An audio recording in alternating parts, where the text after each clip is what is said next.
नमस्कार दोस्तों, स्वागत है आपका यूट्यूब चैनल एबी टेक में। आज है 17 फरवरी 2022 और जान लेते हैं आज की महत्वपूर्ण खबरें।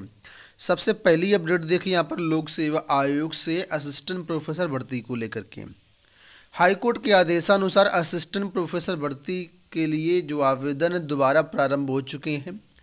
कल 16 फरवरी से आवेदन शुरू हो गए। जो भी पात्र अभ्यर्थी वो आवेदन कर सकते हैं। मामला यहाँ पर क्या, मैं आपको बता दूं कि जब आवेदन 2020 में इसके आए थे उस समय स्नातक में 45% और पीजी में 55% की अनिवार्यता थी। इसको लेकर के अभ्यर्थी हाईकोर्ट गए थे और हाईकोर्ट से जो है इस बाध्यता को समाप्त किया गया।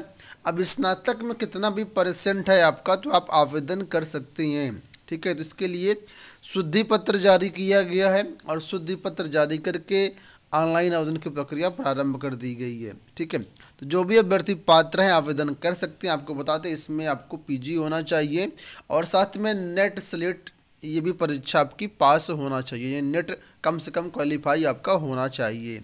ठीक है, आवेदन करने के लिए विजिट करें governmentjobcenter.com। 28 फरवरी तक इसमें आप लोग आवेदन कर सकते हैं। आपको बताते हैं 128 पदों पर विभिन्न विषयों में यहाँ पर भर्तियाँ और ये भर्तियों की पूरी जानकारी, पदों की पूरी जानकारी आपको वेबसाइट पर नोटिफिकेशन के माध्यम से मिल जाएगी। और कोई भी आपको जानकारी चाहिए तो नोटिफिकेशन डाउनलोड कर सकते हैं गवर्नमेंट जॉब सेंटर से। वहाँ पर आपको सारी जानकारी मिल जाएगी, क्या इसका सिलेबस रहेगा, क्या इसका एग्जाम पैटर्न रहेगा और एग्ज़ाम वगैरह कब होना है इसका। ठीक है, बात करेंगे असिस्टेंट प्रोफेसर की उत्तर कुंजी को लेकर के। यूपीएससी की जो अपडेट है उससे लिखा है वाणिज्य की उत्तर कुंजी में संशोधन। उच्चतर शिक्षा सेवा आयोग ने असिस्टेंट प्रोफेसर भर्ती कॉमर्स की अंतिम उत्तर कुंजी में संशोधन किया है। 11 फरवरी को जारी अंतिम उत्तर कुंजी में वाणिज्य विषय के एक ही प्रश्न के उत्तर को 2 सेट में सही माना गया था, जबकि 2 सेट में वही प्रश्न निरस्त किया गया था। अभ्यर्थियों ने आयोग को ईमेल के माध्यम से विसंगति दूर करने का अनुरोध किया था। सचिव वंदना त्रिपाठी के अनुसार वाणिज्य विषय के अंतिम उत्तर कुंजी में लिपिकीय त्रुटि के कारण सीरीज सी व सीरीज डी में विसंगति हो गई, जिसे सुधारा गया है और अंतिम उत्तर कुंजी जो है जारी कर दी गई है। और यहाँ पर आपको बता दें कि संशोधित उत्तर कुंजी आयोग के पोर्टल और हमारी वेबसाइट governmentjobcenter.com पर उपलब्ध है। यहाँ पर दोस्तों एक विशेष अपडेट और है, देखिए लिखा है विषयवार श्रेणीवार कट ऑफ किया अपलोड। असिस्टेंट प्रोफेसर के 47 विषयों में 2003 पदों के लिए आयोजित लिखित परीक्षा में साक्षात्कार के लिए चयनित शॉर्ट लिस्टेड अभ्यर्थियों के अनुक्रमांक एवं विषयवार श्रेणीवार कट ऑफ अंक आयोग ने बुधवार को पोर्टल पर अपलोड कर दिया है। लिखित परीक्षा में सफल अभ्यर्थियों को कट ऑफ निर्धारण करने की ओर से हाईकोर्ट में दायर अपील के अधीन रहेगा। फिलहाल अभी इंटरव्यू के लिए आयोग ने जो है एक कट ऑफ निर्धारित कर दिया है। इंटरव्यू के लिए जो सेलेक्टेड कैंडिडेट की लिस्ट है वो आप लोग चेकआउट कर सकते हैं, लेकिन ये जो मामला है ये हाई कोर्ट के अधीन रहेगा। सीटेट रिजल्ट की बात कर लेते हैं। सीटेट दिसंबर 2021 का जो रिजल्ट है वो 15 फरवरी 2022 को जारी होना था। 15 को भी नहीं जारी हुआ और 16 को भी काफ़ी उम्मीदें थी, 16 को भी रिजल्ट जारी नहीं हुआ। अब क्या कारण है, क्यों रिजल्ट जारी नहीं हो रहा, उसके बारे में थोड़ा सा यहाँ पर अपडेट किया गया तो मैं आपको बता देता हूँ। मेन रीज़न दोस्तों इस बार क्या हुआ, पहली बार परीक्षा आपकी सीटेट की ऑनलाइन करवाई गई थी। परीक्षा के दौरान भी बहुत सारी टेक्निकल फॉल्ट आपको देखने को मिली। ठीक है, और यहाँ तक कि परीक्षा भी निरस्त की गई और बाद में फिर परीक्षा दूसरे दिन शेड्यूल की गई। तो जो जानकारी मिले उसके अनुसार यहाँ पर क्या है, सीटेट के रिजल्ट में कुछ टेक्निकल प्रॉब्लम चल रही हैं, इसी वजह से ये रिजल्ट जारी नहीं हो पा रहा है। और उम्मीद है कि 17-18 यानी 1-2 दिन में आपको सीटेट के रिजल्ट के बारे में जो अपडेट है वो मिल जाएगी। तो आप लोग चैनल के साथ जुड़े रहिएगा, जो कुछ भी अपडेट होगी चैनल में के माध्यम से आपको प्रोवाइड की जाएगी। बात करेंगे यूजीसी नेट के रिजल्ट को लेकर के। देखा यूजीसी नेट का परिणाम अगले 1-2 दिनों में, यूजीसी की राष्ट्रीय पात्रता परीक्षा या नेट का परिणाम अगले 1-2 दिनों में घोषित किया जाएगा। विश्वविद्यालय अनुदान आयोग ने बुधवार को यह जानकारी दी। तो जो भी अभ्यर्थी यूजीसी नेट रिजल्ट का इंतजार कर रहे हैं, 1-2 दिन में इंतजार आपका समाप्त होने वाला है। बात करेंगे अगली अपडेट के बारे में। यहाँ पर देखिए पुरानी पेंशन को लेकर के अपडेट किया गया है। पूर्व मुख्यमंत्री ने कांग्रेस, सपा तथा बीजेपी को दलित और पिछड़ा वर्ग विरोधी बताया। कर्मचारियों को पुरानी पेंशन देने का वादा किया है मायावती ने, बसपा ने। आप लोग जानते हैं इस मामले को लेकर के अखिलेश यादव पहले ही अनाउंसमेंट कर चुके हैं, घोषणा पत्र में शामिल कर चुके हैं, लेकिन अब बसपा ने भी इसको अपने घोषणा पत्र में शामिल करने की बात कही है और कहा है कि हम कहने से ज़्यादा करने पर विश्वास करते हैं। उन्होंने अन्य सभी दलों की घोषणा पत्र को हवाबाजी बताया और कहा कि हम कहने से ज़्यादा करने पर विश्वास करते हैं और कर्मचारियों को पुरानी पेंशन देने का वादा किया। बढ़ते हैं अगली अपडेट की तरफ। यहाँ पर अपडेट है प्राविधिक शिक्षा परिषद के छात्रों की परीक्षाओं को लेकर के। लिखा है कि विषम सेमेस्टर परीक्षाएं 22 मार्च से। पॉलिटेक्निक परीक्षाओं को लेकर के अपडेट की 15 मार्च से प्रस्तावित विषम सेमेस्टर की परीक्षाओं में बदलाव का फैसला। ठीक है, अब ये परीक्षाएं 22 मार्च से कराने की तैयारी है। साथ में 28 मार्च तक 3 पालियों में परीक्षाएं, 2,80,000 छात्रों को राहत।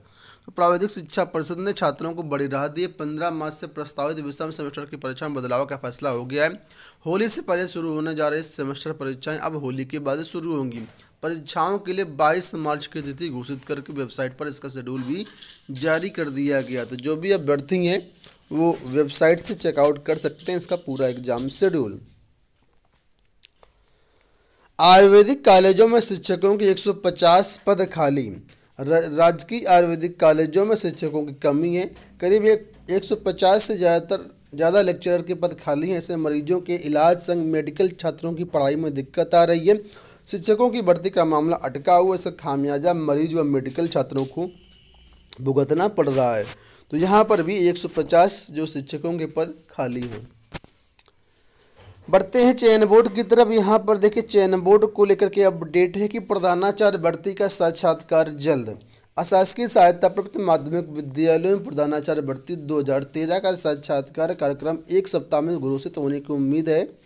मनीष कुमार त्रिपाठी की ओर से दायर अवमानना याचिका में हाईकोर्ट ने 31 दिसंबर तक भर्ती प्रक्रिया पूरी करने के निर्देश दिए थे, लेकिन 8 साल पहले लिए गए आवेदन पत्रों को ऑनलाइन करने और उसमें तमाम विसंगतियों के कारण यह साक्षात्कार शुरू नहीं हो पाया। इस बीच चयन बोर्ड ने जो हाईकोर्ट में समय बढ़ाने का अनुरोध किया है। चयन बोर्ड ने विधानसभा चुनाव का परिणाम 10 मार्च को घोषित होने के बाद साक्षात्कार करवाने की तैयारी भी कर ली है और इसमें लिखा है कि लिहाजा उससे पहले कार्यक्रम जारी होना है और इसलिए ये कार्यक्रम जो है शीघ्र जारी होगा और आपके 10 मार्च के बाद जो यहाँ पर इंटरव्यू करवाए जाएंगे और 599 पदों पर भर्तियाँ होनी है, जिसके लिए 4,193 अभ्यर्थियों का साक्षात्कार होना है। ठीक है, असिस्टेंट प्रोफेसर को लेकर के यहाँ पर अपडेट किया गया है। थोड़ा सा इंटरव्यू के बारे में देखिए, लिखा है कि असिस्टेंट प्रोफेसर हिंदी का साक्षात्कार 9 से। प्रदेश के अशासकीय सहायता प्राप्त माध्यमिक विद्यालयों में असिस्टेंट प्रोफेसर हिंदी विषय के 162 पदों पर भर्ती के लिए आयोजित लिखित परीक्षा में सफल अभ्यर्थियों का साक्षात्कार 9 से 16 मार्च तक आयोजित किया जाएगा और इसके बाद संगीत गायन के 12 पदों का साक्षात्कार जो है 16 मार्च को और भी जो साक्षात्कार है उनका शेड्यूल लिखा है कि शीघ्र ही जारी किया जाएगा, जो कि ऑफिशियल वेबसाइट पर उपलब्ध रहेगा। तो ये जो साक्षात्कार की लिस्ट है आप लोग governmentjobcenter.com से भी डाउनलोड कर पाएंगे। डिस्क्रिप्शन बॉक्स में वेबसाइट का लिंक दिया गया है। अंत में बात करेंगे उन छात्रों के लिए जो प्राइवेट सेक्टर में नौकरियां देख रहे हैं। तो आपको बता दें यहाँ पर देखिए अपडेट किया गया है कि कंपनी ने कहा है कि साल 2022-23 में रिकवरी तेज होने के साथ ही यह आने वाले साल में ग्रोथ के लिए काफ़ी अहम साबित होगा। इसलिए कंपनी अवसरों का फ़ायदा उठाने के लिए ज़रूरी कदम उठा रही है। कंपनी के सीईओ सलील पारिक ने जानकारी दी कि अगले वित्तीय वर्ष में कंपनी 55,000 से ज़्यादा फ्रेशर्स को मौका दे सकती है, यानी फ्रेशर को जॉब दे सकती है। ठीक है, और साथ ही कहा कि इंजीनियरिंग और विज्ञान के छात्रों के लिए टेक सेक्टर में बड़े अवसर मौजूद होंगे। तो आने वाले टाइम पर इन्फोसिस में, ये कंपनी का नाम इन्फोसिस आने वाले साल में जो है 55,000 से ज़्यादा जो ग्रेजुएट्स हैं, जो स्नातक पास हैं, उनको नौकरी देने का इनका लक्ष्य है। आपको बता दें टेक जॉब के बारे में हमने एक स्पेशल वीडियो बनाया हुआ है, उस वीडियो को आप लोग ज़रूर देख लीजिएगा। डिस्क्रिप्शन बॉक्स में और कमेंट में लिंक मिल जाएगा। ठीक है, कि हाउ टू गेट जो है सॉफ्टवेयर जॉब, उसको आप लोग ज़रूर देखिएगा। फिलहाल इस वीडियो में इतना ही, धन्यवाद।